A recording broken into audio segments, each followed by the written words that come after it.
చూడొచ్చు మనం ఇది ఈ షేర్లింగంపల్లి నియోజకవర్గం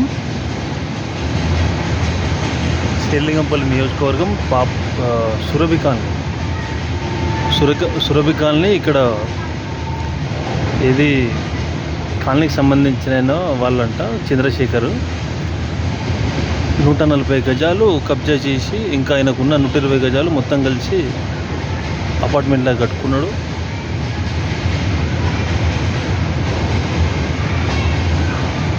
గరీబోర్డు కట్టుకుందంటే అది ఒక లెక్క, కానీ ఆల్రెడీ ఇండ్లు ఉన్నోళ్ళు బిల్డింగ్లు ఉన్నోళ్ళు కిరాయిలకు ఇచ్చుకోనికే ఇది ఒక షేర్లింగంపల్లి నియోజకవర్గం సురభి కాలనీలో ఇది నడుస్తుంది. ఇది కూడా పోకుండా ఇది కూడా కబ్జా అయ్యేటట్టున్నారు. ఇదంతా ప్రభుత్వ ప్లేసే.